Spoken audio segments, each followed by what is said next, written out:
Good morning, everyone. This is Pete Doyle here from Citation. Just doing the final setup, hopefully, preparation for the session that I'm running today with regards to helping everybody with regards to COVID secure risk assessments. If I'd like to, anybody that's got any questions or anything, there should be a comment box on your screen somewhere. So if you actually want to use the comments box to pop up questions, hopefully I'll be able to see them, and if I can, then I will be able to hopefully respond to you there and then. But if I'm not able to see them immediately, I've got colleagues in the background who are pushing some messages through to me. So my intention is that I will get through the whole of the process with you as painlessly as possible this morning. The intention is that I'm going to be here with you for approximately an hour, and let's hope that there's some useful information for you. You know, my intention is to give you information so that you can disseminate it and use as you see fit, and help you and your organisations to ensure you're safe in the workplace as and when people return to work. So I want to give a few housekeeping rules first and foremost. If you want to contact Citation in any way at all, we have a website address that's specifically for these broadcasts, and that is www.citation.co.uk/Facebook/, and there's a telephone number that you can dial us on if there's anything that you want any further information on, and that is 0161 333 1652. I'll continue with the presentation, but I'll give you that data and information later on so that you've got it as we go through the process here today. So, as I say, please feel free at any time to type in questions, and as I say, I'll do my level best to answer them. Thankfully, I've already had a number of questions come through to me, so I've been able to formulate what is important to you. You know, I know as a safety practitioner what I believe is important in the world at the moment, but it's more important for you as the participants to get exactly what you want out of this process. So who am I? My name's Pete Doyle. As I say, I'm the head of the Health and Safety Services team at Citation, responsible for over 80 safety practitioners who cover the whole of the United Kingdom.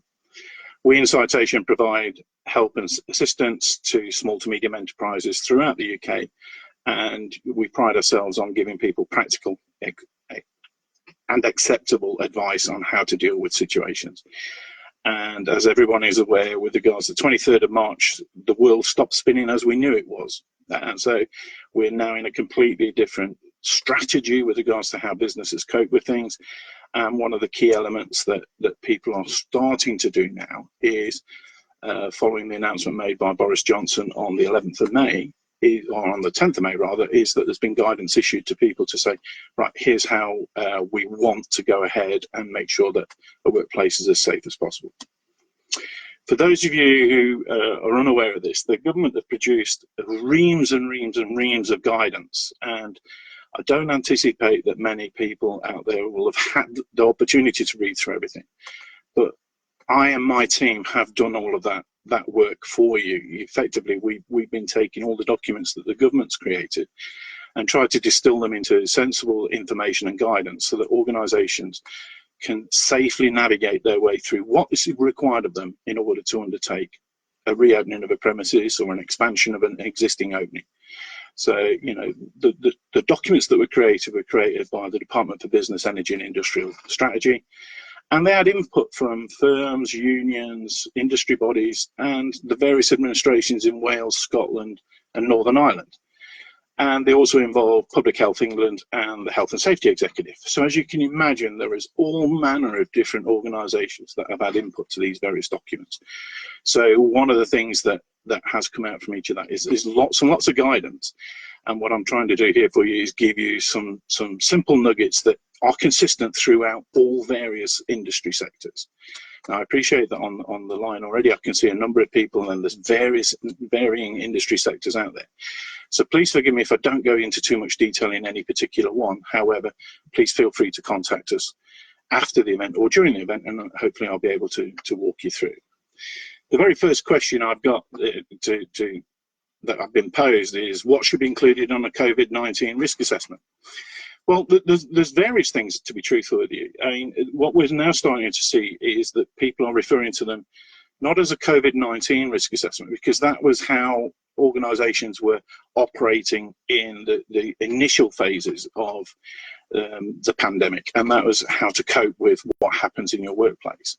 What we're seeing now is that people are referring to them as COVID secure risk assessments, because based on the guidance issued by the government, as previously mentioned, there's lots and lots of steps in there that people should be following in order to ensure that where possible, if their people are working, then they are working in as safe an environment as possible.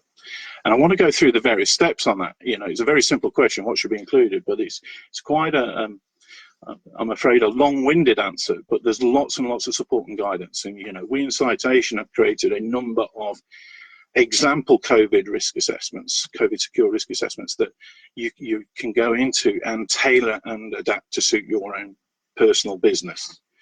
But in the first instance, the first thing that people should consider is first and foremost, should employees be back in the workplace? You know, the truthful answer to that is that the number one piece of guidance still from the government is, if you can work from home, you should work from home. So, you know, that has not changed, that there's been a constant theme throughout all of this pandemic, that where possible, by avoiding contact with others, you will minimize the opportunity for you or your families to be exposed to the coronavirus. So the first things that people should say is actually, where it is possible to work from home, please do so, and please maintain and continue to do that. Now, it may be as things progress that we start to see more and more people wanting to return to a standard workplace. However, you know, where there is the opportunity to work from home and people can safely do so and continue to be beneficial to you as an employer, then please do so. It's where people are not able to work from home, you know, and that's people going in to provide a service, people who are manufacturing, people in the warehouse industry, in the vehicle industry, in the sectors such as, you know, transportation and warehousing. So there's very, very wide range of industries where people have got to physically go into the workplace in order for products to arrive into environments, shops or hospitals or whatever it is, so that the items are actually physically there. So where working from home is not possible, the main thrust of all of the COVID secure risk assessments is about social distancing. And we've been talking about social distancing now for a period of weeks. However, there's more and more information coming out and guidance as to what is seen to be sensible precautions to minimize how people are keeping themselves apart. And there will be occasions, and there should be considered, but there will be occasions where you cannot keep more than 2 meters apart from an individual. And again, this comes back to how you assess that risk and how you make individuals aware of what their responsibilities are, as well as what your responsibility as an individual and an employer is to make sure that they're in a safe workplace. One of the key factors as well is with regards to hygiene and hand sanitization, that most people in the workplace are starting to become aware that the coronavirus is easily transmitted through touch, and so by increasing the regime of hand hygiene and washing and cleaning down of work surfaces, that actually has quite a remarkable level of reducing the opportunity for this virus to spread. And you know, thankfully the latest data yesterday was with regards to that the R number is still hovering near to 1. The further we can keep it below 1, the better. And you know, we're seeing more and more organisations going back to work. So one of the things that I would strongly urge people to do is consider all of the steps, and I'm going to go through those shortly for you. You know, mitigating actions, keep your activities in the workplace, look at your shift patterns, review, does everybody need to be in the workplace at 8 o'clock, 7 o'clock or whatever it is? Can you stagger those times when individuals join the workplace? Can you start moving your shift patterns around slightly so that you don't get a congregation of people in one area at any one time? Maybe an opportunity to review your total work practices and say, we may need to extend the day, shorten the day. I do know that the government has recently passed guidance with regards to the construction industry, where the construction industry will be permitted to work till 9 o'clock at night, which has previously been frowned upon, but on the grounds that people need to be working as safely as possible and adhering to the social distancing guidelines, then there is this need to keep people apart for longer. Other areas that people could and should consider is reducing the number of people that you actually come into contact during a shift. You know, it may be that rather than a rotational shift pattern where everybody works with somebody else during a specific working pattern, that you actually start to minimize that, so that you're minimizing the cross contamination risks with regards to people are working with a similar group of people all of the time. I know that that may pose difficulties elsewhere with regards to, you know, interaction with other colleagues, but I think that this is where the organisations can help themselves by being a little more selective on who's working with which person on which pattern. And, you know, where there are tasks that need to be undertaken where you're within that 2 metre element of each other, you are within 2 metres, such as lifting and handling a larger bulky item. You know, it could be that you're undertaking a delivery, it could be that you're lifting in a window lintel or something similar into a construction sector. You need to take consideration of what are the controls that need to be in place. But one of the things I do want to walk through with you is that using some form of PPE, and in particular face masks, which come under the RPE regulations, should always be your very, very final thought process. You should look at that as being the last thing that you need to do, as opposed to doing it first. You know, we refer as safety practitioners to a hierarchy of risk. The more you can reduce the risk that you don't need to be in that sphere where you're working very close to somebody, the better it is. Now, having accepted that there will be occasions where you do need to be close to each other, then that's when you need to put further controls into place. So, I mean, you know, the areas that the government have recently announced, and this all came out on May the 11th, are with regards to factories and plants and warehouses, the construction and outdoor sectors, so that's landscapers and people like that, office spaces, individuals who work in other people's home. This is quite interesting, actually, because that's for the care sector, where they're providing domiciliary care in people's homes, which, you know, so the individual is transferring between different workplaces.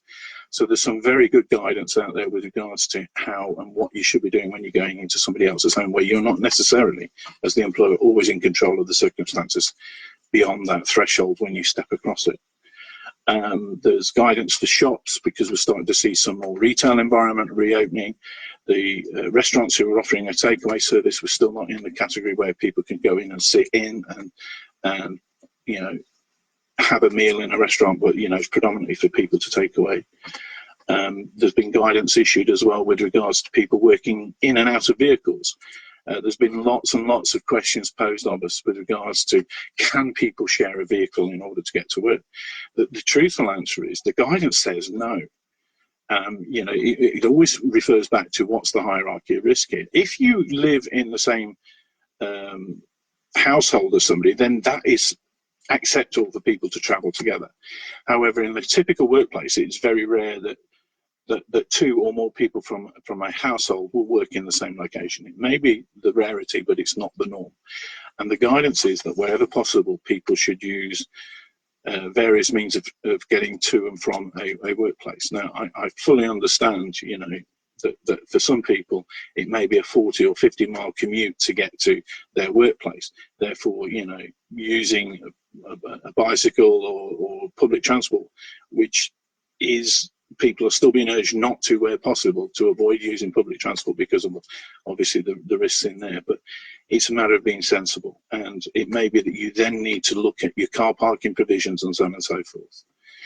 And, you know, the people, and we're starting to see individuals who are introducing shields and such like between workstations. You know, there's lots of other good guidance coming out with regards to, instead of working face to face, which has typically been how you would find a workstation in a warehouse or something like that, where people are facing each other, that they work back to back, so that the workstations are reversed in effect, so that the computers that they're working off are put the other side of the desk, so that people are then in the middle and they're working back to each other. So there's lots of information coming through and out there, but the important things for people to consider, and including the risk assessment, is that should consider what are the cleaning and hygiene processes that you have in place, what movement of people around a building, how are they going to get from A to B, do they need to go to various parts of the building. You need to consider as well in the circumstances with regards to how people use the welfare facilities. It may be that you've got to consider how many toilets you've got available, whether or not you isolate certain of those so that you can ensure social distancing within the toilet facilities. Certainly within welfare facilities, coffee break areas, canteens and so on and so forth. You know, the use of fridges and so on and so forth. These are things that people have got to carefully consider. As I say, there's guidance out there for people to consider and use that so that they're able to say, right, I've made a sensible decision on what I need to do and what I don't need to do. So with regards to the actual elements of the risk assessment, that there are, I think there's actually 8 key sectors. And what I don't want to do is if there are people working in different sectors, that I don't want to focus on an individual area too much. But the first steps would identify your risks. Then secondly, look at who actually should be going to work. You know, we still have the guidance, it doesn't matter who the organisation is, that we need to look after people who are clinically vulnerable. So, you know, those who've got underlying health conditions and concerns, where possible, they need to be looked at in a slightly different review to say, do they have to be within the workplace? If the answer is yes, then you need to reinforce your risk assessment to make sure that you've considered that individual and the circumstances that surround them. So again, there's a lot of communication required here between an individual and you as the employer. The social distancing element becomes key. The point I missed out on the second one. You need to be mindful of the equality. You know, the equality in the workplace. You cannot select somebody purely. You know, you've got to be careful how you select individuals that are in work and are not in work. You need to be able to demonstrate that you've considered that. My colleagues in the HR team will be able to help you with regards to that. Social distancing, as I say, lots of issues with regards to the 2 meters and how people move around a premise. Manage your customers and visitors. You know, make sure that you're communicating with others who are likely to be visiting your premises and how you interact. Make sure that you're contacting your regular people that are coming into your business and making them aware of what your procedures are. Cleaning in the workplace, this is a crucial area of it that I think everybody needs to look at what is happening here. That obviously prior to opening or prior to expanding your operation, that you need to have a thorough and deep clean. And therefore, once you've got that in place, make sure that there's a clean as you go process in, that individuals who are using desks and so on and so forth are cleaning down when they get in the morning, cleaning down before they leave at night time, so that there's less opportunity for cross-contamination and spreading that way. And there is a discussion with regards to PPE, and I can see that Steve's asked a question. With regards, Steve's question is, face masks in Europe seem to have taken the thought process of wearing them as I don't want to get it.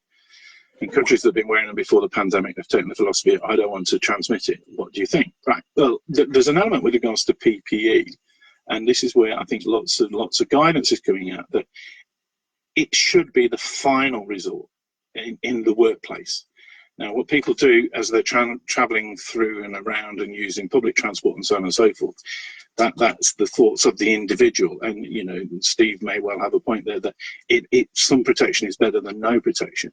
But in the workplace, what the idea is that you reduce as far as is possible the obvious need for.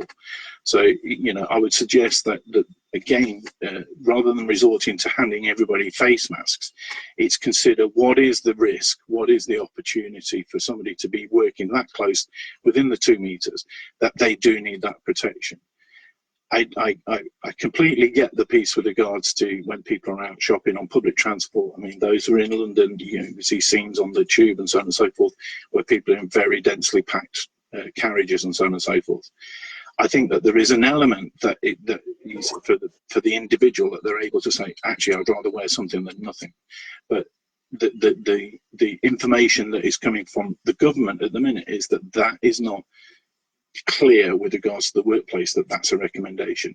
It's becoming Transport for London in particular are encouraging people to wear face masks where they believe that they are in these environments. But from a workplace perspective, you've got to be able to risk assess and say what is or what is not required. So all I'd say there, Steve, is that yes, you're seeing in a lot of the Asian countries in particular, you know, the Taiwans of this world, where people are actually regularly wearing face masks and they seem to have a very low incident rate. I think it's a matter for the World Health Organization and others to make those recommendations.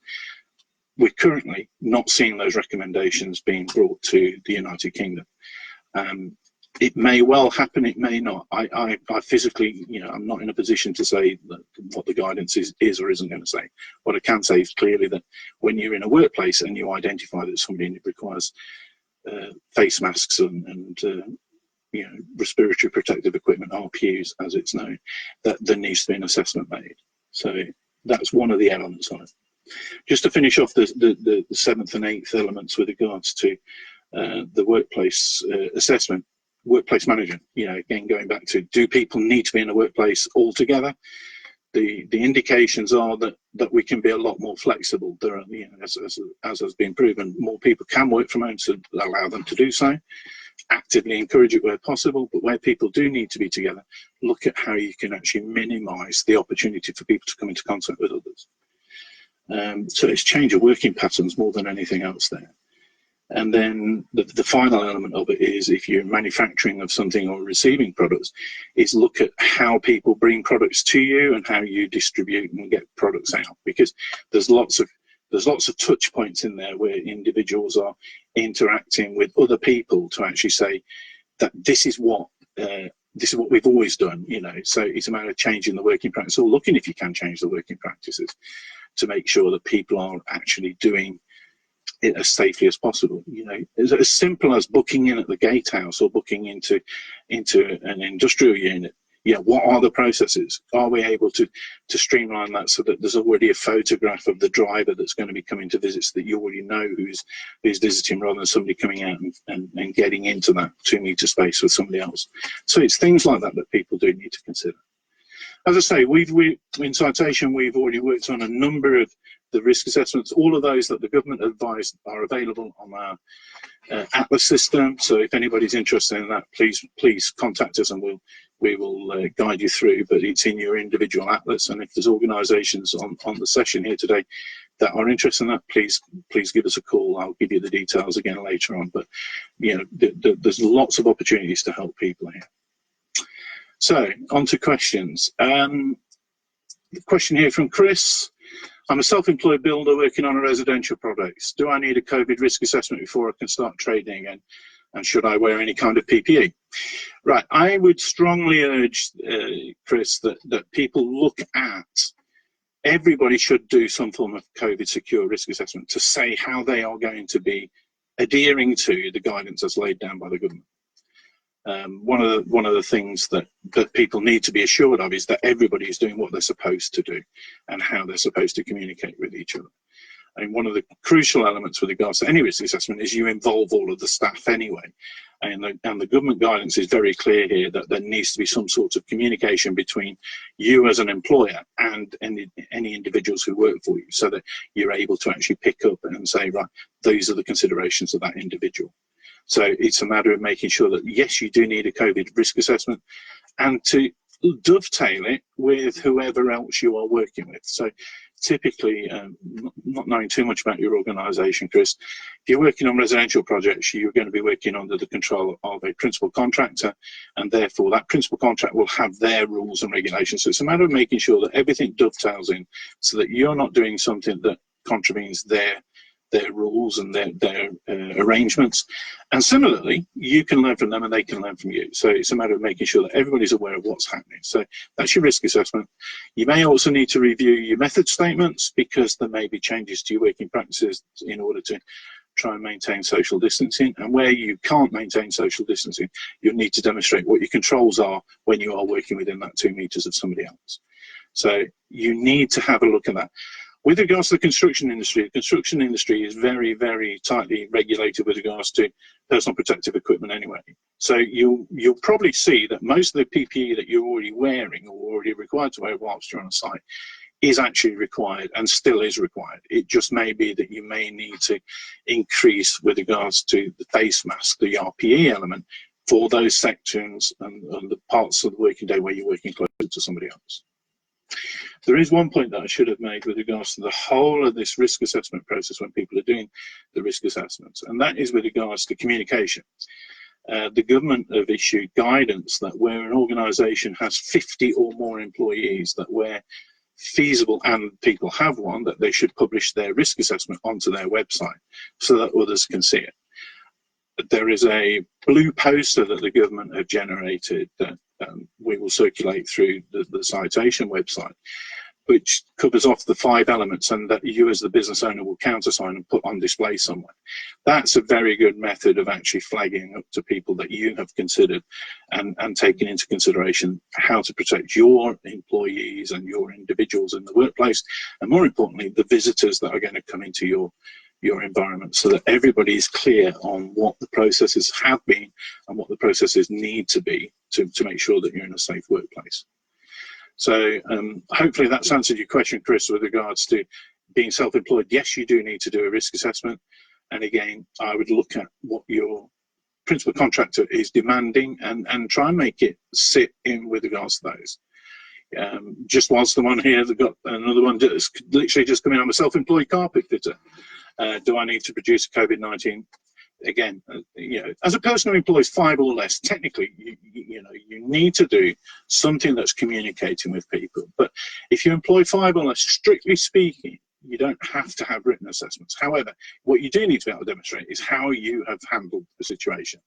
So without something being written down, then you need to make sure that you're able to demonstrate what you did. And the easiest way of doing that is actually just having a simple documented process to follow, so that as I say, the government documents and guidance out there is 32 pages long, and what we're trying to do is distill it. I mean, I do know that some of the risk assessments are very large and chunky because they have to cover everything.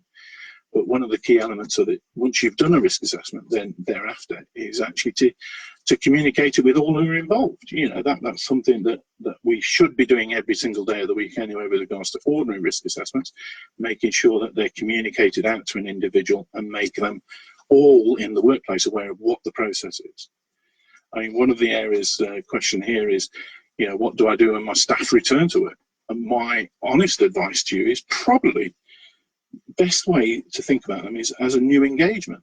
If you start with everybody assuming that everybody's coming into a completely different workspace and workstation to one that they had previously, is to almost do a mini induction with them, to bring them into the new workplace and say, these are the rules that we have in place now. That what we may have done in the past was fine, but we're in a completely different situation now, so that individuals look at an induction program, so that you get them to sign off and say that you've explained to them what your risk assessments are. You've explained what the welfare process is. It may be that you've seen that people should eat in a workstation rather than eating in a separate welfare facility. If people are on sites, it may be that they eat in their vehicle. So it's a matter of looking at how we can best react to individuals and make sure that they are safe, and more importantly, that you are able to demonstrate as an employer that you've told them what to do. So, it goes back to very, very basic information there with regards to keeping people informed and looking after themselves. Question here. One of my employees that I want to return to work has asthma. She did not receive a letter from the NHS that says she's vulnerable and should be shielded. Is it safe for her to return to the workplace? This is, if I may, I can roll this into a couple of other different elements here. That there are various ailments that individuals have or may have that put them at greater risk.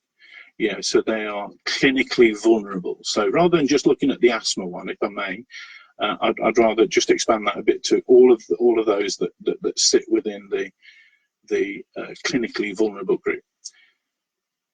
there needs to be a justification to bring them back into the workplace where they're going to be mixing and dealing with others.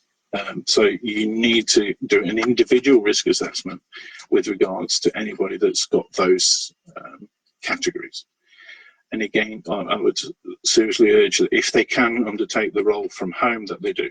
Now, accepting that they can't, which is why we're having this discussion now, you need to make them aware of what all of your controls are with regards to the workplace as is, and then do a specific assessment with regards to them. So, you know, the ones that I can think of off the top of my head there would be such as asthma, those with diabetes, people who are recovering from organ transplants and so on and so forth.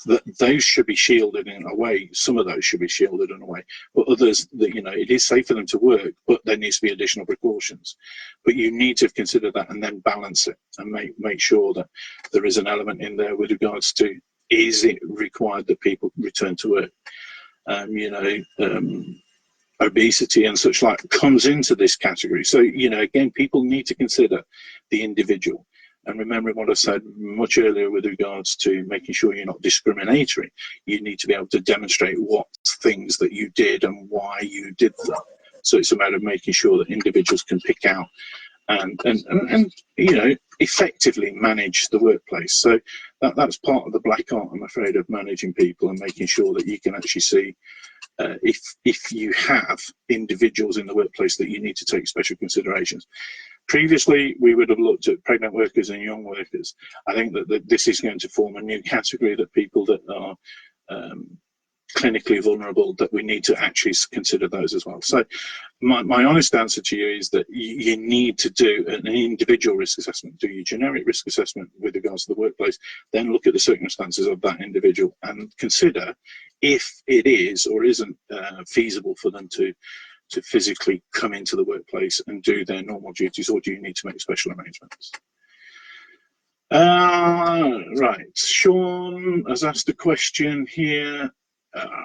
Right, can employees car share if they both wear a face mask? Employees need to attend remote sites together, and taking two cars isn't practical.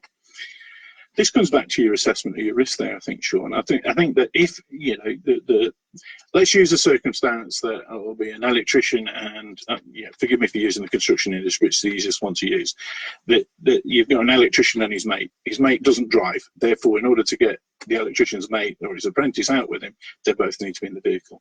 In those circumstances, that you need to put other controls in place. Now, I would suggest it's not just the face mask. You need to risk assess it, but you need to, you know, and this is difficult in any works vehicle, is ensure that the standards of hygiene are maintained, you know, the touch points, so that they're keeping their vehicle a lot cleaner than they ordinarily would. And, you know, everybody that's involved in the construction industry knows what a minefield it is in the front of any work vehicle. But I'm saying to you here that people need to make sure that if that's the only way of them getting there, then it's better to have some process in place.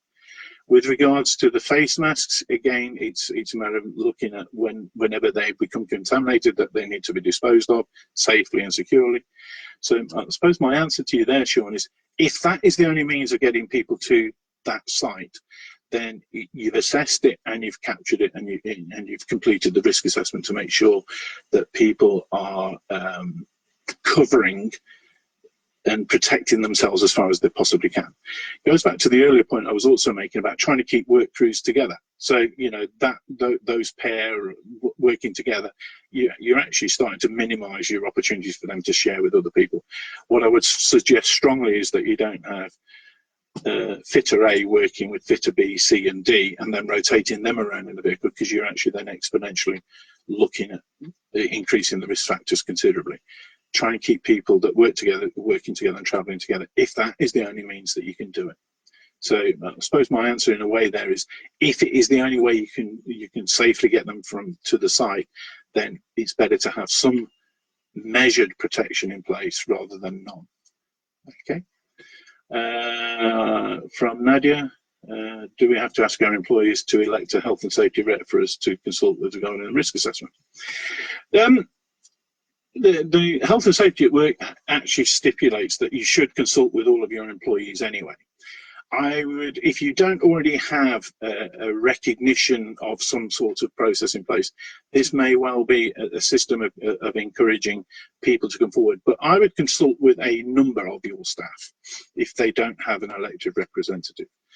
It comes back down to the whole business of engaging and involving individuals as a group to look after each other. You know, everybody as an individual has a responsibility for their own health and safety and the health and safety of others in their workplace around them.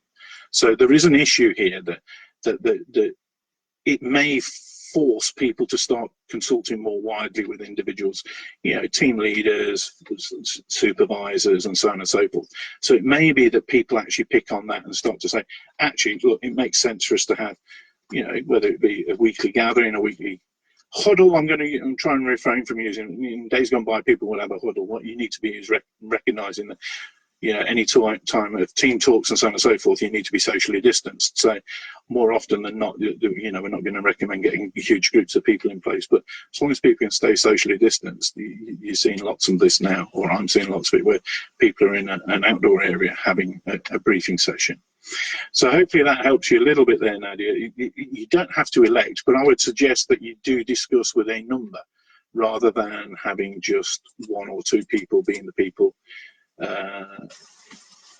that they're actually physically involved, because you'll find people start to get more engagement and you change the behaviors actually by involving people. You know, one of the key factors of all of this is I think people's behaviors are changing. So a matter of making people aware of what they do need to do and what they shouldn't be doing actually helps us. Forgive me, I don't know the name of this individual. I've put guidance in place around social distancing and hygiene already. However, I have observed some employees not following them. What should I do? Should I go through training with them again? Forgive me for not knowing your name on whoever this is. So the honest answer is that you need to keep reinforcing that you truthfully, you know, it's important that you make sure that people are trained and are aware of what they should be doing. Now, you know, we're changing a complete psychological behavior here, that people have got to interact with others in a far more considerate way than they ever done previously. So it may be that there's the occasional lapse. So that in those circumstances, I would treat that as exactly as I say, it's an occasional lapse, and start to re-educate people and say, "Come on, we need to do this. We need to look after each other here, because if we don't, then the circumstances could be quite far-reaching for lots and lots of people." So all I'd say there is that we do need to understand that. There is a downside to that, in that if somebody is deliberately undertaking or disregarding the rules that you've put in place, your risk assessment and so on and so forth, that you as a manager, or anybody as a manager and owner, you need to ensure everybody's doing the same thing and that they're consistent. And the problem is that if individuals in a workplace see somebody not doing it and not being taken to task because they're not doing it, then that actually will lead to a breakdown in the whole behavior of everybody else. That people will always say, well, that individual doesn't have to do it, so therefore why should I? And I think that this is important enough that people need to know that this is vitally important.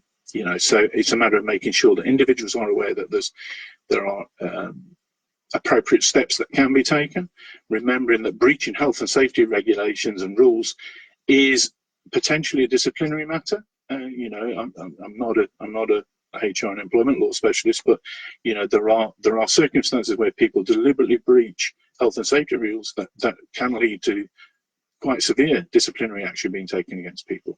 So let's wind that back. Let's assume that it is not a deliberate act and that you just re-educate people.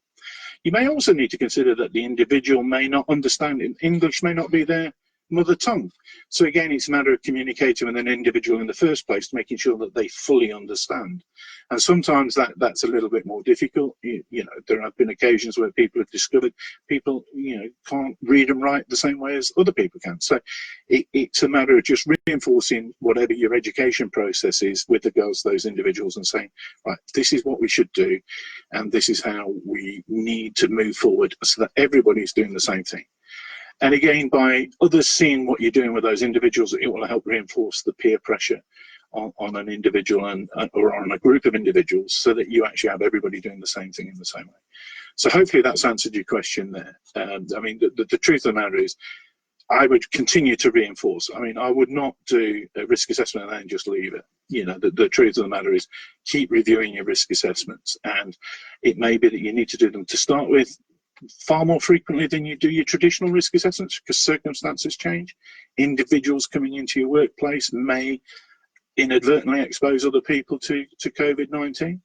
So, you know, there are areas there that people do need to be aware of, and just consciously accept it. Oh, actually, question just popped up here. If one of the employees tests positive for COVID-19, how do I report this? Should I keep a record in my incident log? Right. My honest advice to you is that there's two elements to this, really.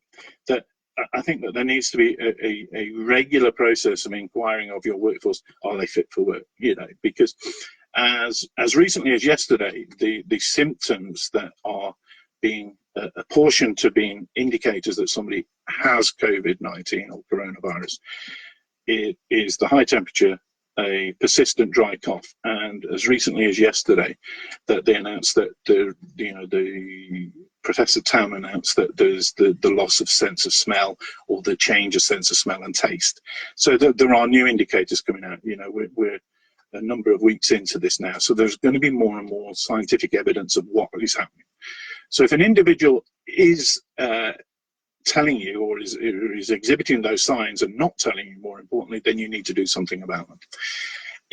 I would strongly urge you to consider that you obviously have to take them out of the workplace if they're exhibiting the signs. So you need to do something about that. And again, you can seek guidance from my colleagues with regards to HR and ELT with regards to how to do that safely. But you know, you need to consider the safety of the remainder of your workforce first and foremost.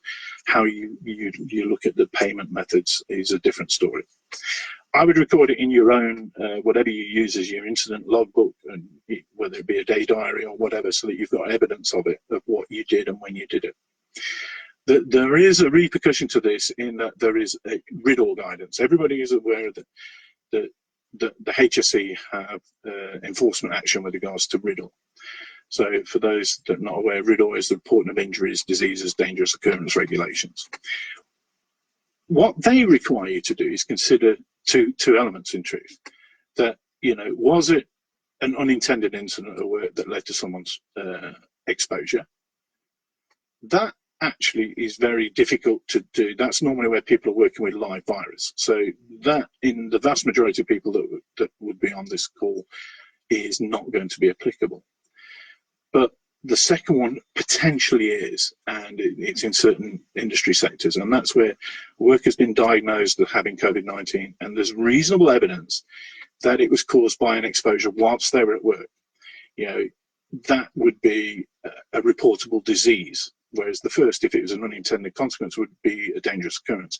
But the disease element is where it's been diagnosed, so an individual has got COVID-19. Now that, you know, since all of this pandemic started, we're now seeing far more availability of testing and so on and so forth. So there is far more reliable means of being able to say, yes, that was a dose of COVID-19, because there is testing in place. But the truth of the matter is that it's got to have been shown that it was a reasonable evidence exposure at work, and you know that is how they caught it. It was through work.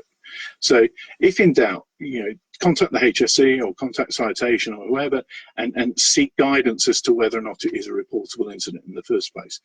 Because as with all things, if you are reporting something, you need to make sure that it is actually an event that is requiring a report. So, you know, hopefully that clarifies that. So if an individual is exhibiting signs, first and foremost, we need to do something about making sure that they don't then further expose others. Remembering that there is a latency period, you know, that you may need to then monitor other people in the workplace to say, you know, keep an eye on your people that they've been in touch with, keep an eye on your symptoms to make sure that they don't exhibit them as well.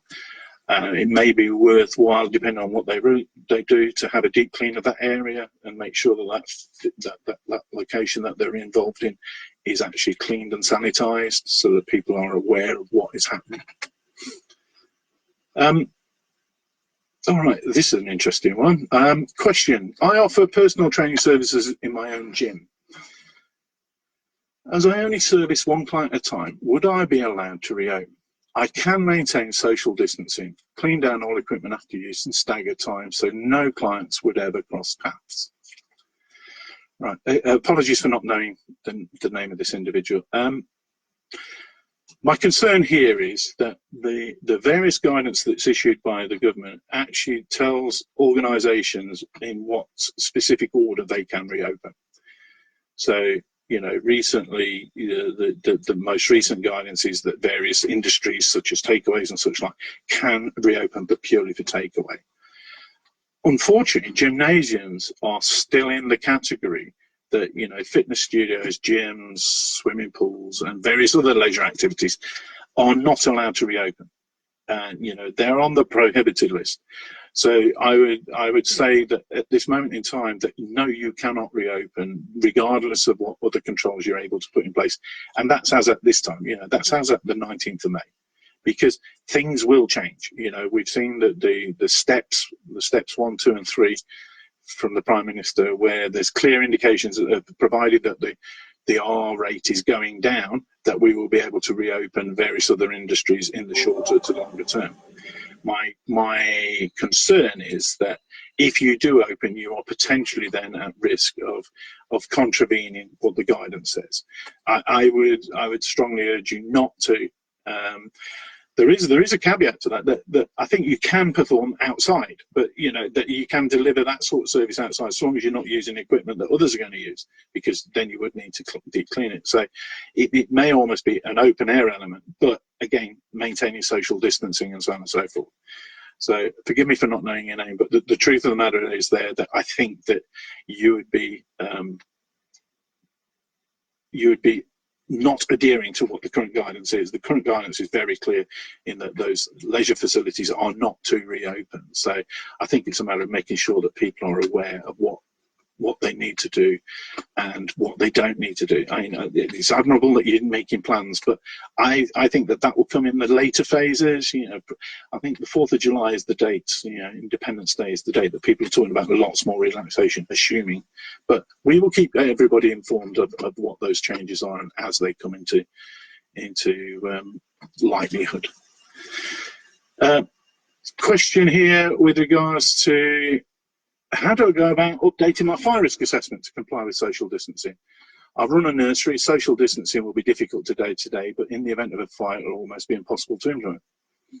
I think, again, this is something that any organisation needs to review and consider. Because if you've not got your full complement of staff back in the workplace, your fire risk may have changed. It may be that you are not able to have the fire wardens as were, so it's a matter of reviewing that. So definitely you need to review your fire risk assessment. Have you kept parts of the building closed that would normally be open? Because then you're restricting where people can go and when they can't go. So again, that becomes an unquantifiable which way out should we go, because if a room's taken out of circulation or whatever, you physically change the routes because people are adhering to social distancing and following a one-way system or a two-way system around the building, then often the way that they are meant to go isn't the quickest way out of the building. So yes, you do need to review your fire risk assessment and look at how and what the processes are. One of the things that people need to consider as well is when they're co-sharing with other organisations, that if the fire alarm was to go off, where you assemble may be where other organisations assemble at the same time. So there may well need to be a requirement for individuals to turn around and say, do you know what, we need to look at it because we can't socially distance when we're in this area. So we need to make sure that what we can do is make sure that we have different assembly points. So for one organisation, or if you're a big organisation, have different assembly points rather than everybody congregating in one area, because it's the natural herd mentality is to get people back together. So I think it's a matter of just considering that. So yes, you do need to review your fire risk assessment and look at what sensible precautions you can put in place. Looking at it may not have been in your original risk assessment, but do you have to vacate? You know, often we see this within the care industry, that there are stay put policies. So again, it's a matter of reviewing with a competent person to make sure that your fire risk assessment reflects what your changing circumstances are. You know, and I do know, again, you know, my 5 colleagues, that we are able to provide guidance and assistance on that. So it's almost a way of dovetailing in and saying, right, this is part of a bigger picture. And as with all risk assessments and so on and so forth, communication is vital. Making sure that people have awareness of what they need to do. You know, so that there is a control in place, that you've communicated with people. It may well be that whoever the normal person that looks after checking that all the emergency lighting is working is no longer in the business, or is shielding or whatever. So you need to substitute. So. Oh, and Nadia's asked the question, do we need to have a fire warden on site at all times? We're planning a phased return to work, low risk office environment. Initially, there'd only be approximately 30 people in the office, but on staggered shifts. So I'm concerned it won't always be possible to have a fire warden on site. I suppose that's related, Nadia, in the way that if you're reviewing your fire risk assessment, you would always look at fire wardens. The way I would suggest is, if you don't have fire wardens, that you have whoever the senior person is in the business at any particular time assumes that responsibility. There are some quite good guidance on our website and such like, you know, for fire awareness training, to make sure that everybody is aware and keeping everybody engaged and involved. So it may be that you start looking at other people as saying, look, in the unlikely event of an emergency, let's be brutally honest here, that a fire in the workplace is not a common occurrence. So it's a matter of quantifying the risk and saying, right, what are the processes? I would strongly urge people to do fire drills under the new regime, so that you can actually see what really happens as opposed to what we think is going to happen. Because as we all know, that, you know, when it really comes push to shove, when you've got to do something in an emergency, if you've not practiced that previously, it's very difficult for individuals to actually acknowledge and adhere to doing things in the manner that you expect them to. So again, it's a matter of educating people and saying, right, we may not have the full complement of fire wardens as we previously had. It depends on how many floors, and not knowing your premises, Nadia. It depends on how many floors you're over and how dispersed the area is, and so on and so forth. So it may well come to some of those facts that people need to consider that, and then rejig, you know, reassess and recommunicate.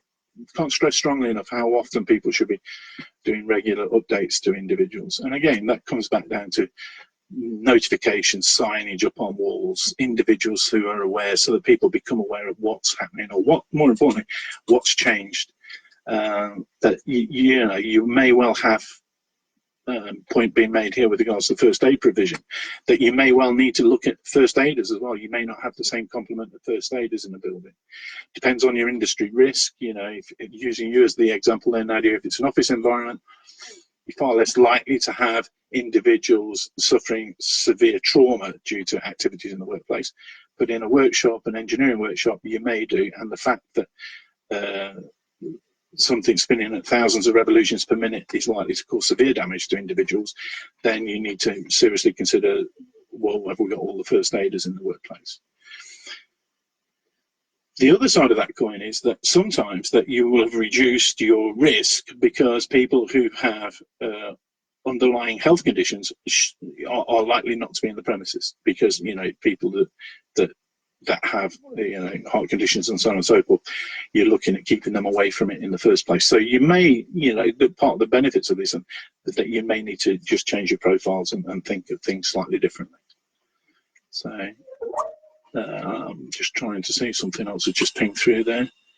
Steve Lacey, you need to make sure surfaces of the car are sanitised as well. Hand gel should be used. Yes, most definitely, Steve. I mean, we are seeing, thankfully now, far more availability of hand gel in, you know, proprietary, you know, chemists and so on and so forth, and in, you know, your big supermarkets. You know, I think it's a very good practice for everybody to have it in their car anyway, because it you know, it gets people into the habit. If we're going to be encouraging people to sanitize their hands far more often as they're coming in and out of the workplace, a car is at times a workplace. So again, it's a matter of making sure that people are aware and understand what they're doing, and what, more importantly, how they're actually engaging with other people. So, you know, handling of petrol pumps. I mean, I don't know if anybody's filled up the car recently. I mean, I know I certainly nowhere doing anywhere near the mileage I used to do, but I filled up last week, and everybody at the petrol station was using gloves. And whereas previously that had just been people using diesel. So, you know, it's just one of those things that I think behaviours are changing. You know, and we are seeing certain good practices coming into play, you know, safety practitioners, so that we're actually seeing organisations adhere to them, and they become common practice. And it's like with lots of things, behavioural safety is people will see what others are doing and adhere to it. If people, as I said earlier, with regards to people with contravening the social distancing and hygiene, that peer pressure does actually have an awful lot to play if people say, come on, everybody else is doing this for our greater good. So that's one of the areas that I would actually say is I'm seeing as a positive, that areas that organisations need to be aware of. There is one thing that I've not been posed the question on it today, but I mean, I think it's only right of me as a safety practitioner to make everybody aware of, is that we're currently in Mental Health Awareness Week. And, you know, ordinarily people will be in a workplace and you'd be seeing lots of publicity about this in your workplaces. Certainly the more engaged workforces will be doing this. And, you know, all I'm trying to say to people is here that the mental welfare of our staff, the health and welfare of our staff, will be impacted by this elongated period of lockdown. So I think all organisations need to consider, you know, I as a safety practitioner, it's part and parcel of the way that I'm conditioned, is to look at things that people are not, they've never experienced this previously. And there will be individuals who cope admirably, but there will be others who don't, because, you know, the Mark I human being is a very, very sociable animal. It likes to get out and talk to other people. You know, I know that individuals see each other in the workplace sometimes, and they, you know, it's what we thrive on. But, you know, we've had elongated periods where people have been absolutely on their own. And all I'd say is that people need to be considering this. You know, all I'd say is that within Citation, we have a very, very good, we have access to a very good employee assistance program, you know, that's available through to all of our clients. You know, there's obviously costs and such like associated, but there is always guidance and advice available. And I think that it'd be wrong of me as a safety practitioner not to flag up, you know, there are certain industries that may be on this call here today where they are seeing mortality rates that they've never experienced previously. And, you know, that does have an impact on people. So, you know, I'm not trying to be a doom and gloom merchant here, but I think there is an awful lot of good things that people can do by talking and having the outlet for people to actually be able to say, looking at how people are able to talk about their experiences, what has gone well, what has not gone so well, and how to actually change that. You know, I know everybody's getting used to, or more used to, talking to a dot on a screen as their only means of interaction with others. But again, that isn't best suited for a lot of people, you know, and those that may be more vulnerable, that I think people need to consider and look at it. So, you know, all I'll say to everybody is we need to start looking, I think, as we start getting out of lockdown and into more engagement with others, that people will start to require other assistance and support. Final question here from, I think it's Suze. Can nurseries really open without specific sector guidance yet? Quite different to school-aged children. The answer is that nurseries. I think that they'll be the next phase that come along with regards to guidance. I know that in Citation we have started creating and have actually got on our system risk assessments, COVID secure risk assessment for a nursery environment. They will follow the same process that I went through, and I don't know if you were there earlier, Suze, but the truth of the matter is that there are very set processes that you need to answer questions on. My understanding is that obviously that there will need to be a lot more guidance issued, because the numbers of individuals looking after children in their care is you are talking predominantly a lot younger and require more supervision. So I think that there's lots of elements with regards to that whole process of how to identify the risk. My answer to you is that I think more guidance will come, but I think that at the moment that there is sufficient information that you're able to tailor. And as I say, that we have created a specific risk assessment for the nursery sector. So, it is, nurseries and early years, because the risk is different to a school. You're completely right. You're talking about those that haven't yet, got into the arrangements and organisation of a school environment. So I'm conscious that I've nearly come up to my 1 hour on the program. So all I'd like to say is thank you to everybody that's been involved in today's session, and lots of really different questions. Hopefully I've been able to answer most of them for you. As I say, if you want any further information, please use the website, which is www.citation.co.uk/Facebook/.